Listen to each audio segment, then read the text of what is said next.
ನಮಸ್ತೆ ಎಲ್ಲರಿಗೂ, welcome to cooking clips. ನಾನು ನಿಮ್ಗೆ ಇವತ್ತು ಈಸಿ ಆ್ಯಂಡ್ ಕ್ವಿಕ್ಕಾಗಿ ಚಿಲ್ಲಿ ಚಿಕನ್ ಮಾಡೋದು ಹೇಗೆ ಅಂತ ಹೇಳ್ಕೊಡ್ತೀನಿ. ಇದಕ್ಕೆ ತುಂಬ ಇಂಗ್ರೀಡಿಯೆಂಟ್ಸ್ ಏನೂ ಬೇಕಾಗಿಲ್ಲ.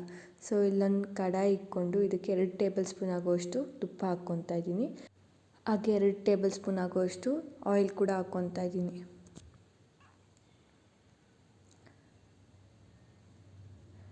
ಹಾಗೆ ಒಂದು 8ರಿಂದ 9 ಹಸಿರು ಮೆಣಸಿನ್ಕಾಯಿನ ಹಾಕ್ಕೊತಾ ಇದ್ದೀನಿ. ನೀವು ಖಾರ ನೋಡಿಕೊಂಡು ಹಾಕ್ಕೊಳ್ಳಿ.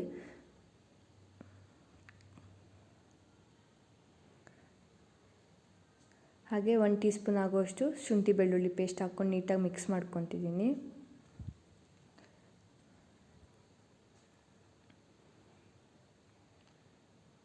ಈಗ ಇದಕ್ಕೆ ಸಾಸಸ್ನ ಆ್ಯಡ್ ಮಾಡ್ಕೊಳ್ಳೋಣ. ನಾನಿಲ್ಲಿ 1 ಟೇಬಲ್ ಸ್ಪೂನ್ ಆಗುವಷ್ಟು ಚಿಲ್ಲಿ ಸಾಸ್ ಹಾಗೆ 2 ಟೇಬಲ್ ಸ್ಪೂನ್ ಆಗುವಷ್ಟು ಸೋಯಾ ಸಾಸ್ನ ಆ್ಯಡ್ ಮಾಡ್ಕೊತಿದ್ದೀನಿ.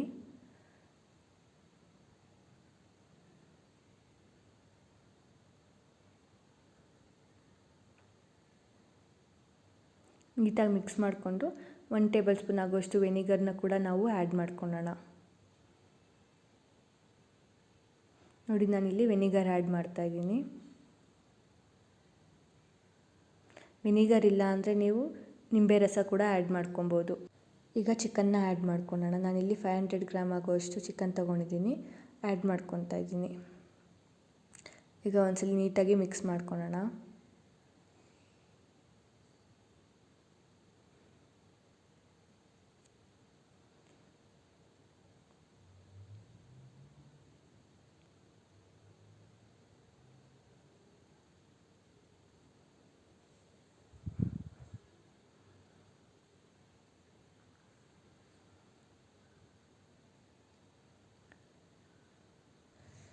ಈಗ ರುಚಿಗೆ ತಕ್ಕಷ್ಟು ಉಪ್ಪು ಹಾಕ್ಕೊಳ್ಳೋಣ. ನಾನಿಲ್ಲಿ ಕಲ್ಲುಪ್ಪು ಯೂಸ್ ಮಾಡ್ತಾಯಿದ್ದೀನಿ, ನೀವು ಬೇಕಿದ್ದರೆ ಪುಡಿ ಉಪ್ಪು ಕೂಡ ಯೂಸ್ ಮಾಡ್ಕೊಬೋದು.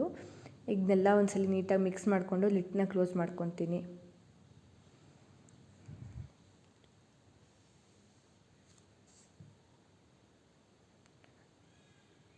ಇದನ್ನು ಒಂದು 15 ನಿಮಿಷಗಳ ಕಾಲ ಬೇಯಿಸ್ಕೊಳ್ಳೋಣ. ಮಧ್ಯದಲ್ಲಿ ಒಂದ್ಸಲ ಲಿಡ್ನ ಓಪನ್ ಮಾಡಿಕೊಂಡು ನಾನು ಮಿಕ್ಸ್ ಮಾಡ್ಕೊತಾ ಇದ್ದೀನಿ. ನೋಡಿ, ಈಗ 15 ಮಿನಿಟ್ಸ್ ಆಗಿದೆ.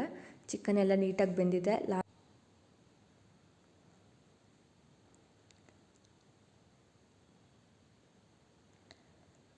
ಈಗ ಲಾಸ್ಟಲ್ಲಿ ನಾವು ಕಾರ್ನ್ಫ್ಲೋರ್ ಪೇಸ್ಟ್ನ ಆ್ಯಡ್ ಮಾಡ್ಕೊಳ್ಳೋಣ. ನಾನಿಲ್ಲಿ 1 ಟೇಬಲ್ ಸ್ಪೂನ್ ಆಗುವಷ್ಟು ಕಾರ್ನ್ಫ್ಲೋರ್ನ ತೊಗೊಂಡು ಇದನ್ನು ನೀರಲ್ಲಿ ಮಿಕ್ಸ್ ಮಾಡ್ಕೊಂಡಿದ್ದೀನಿ.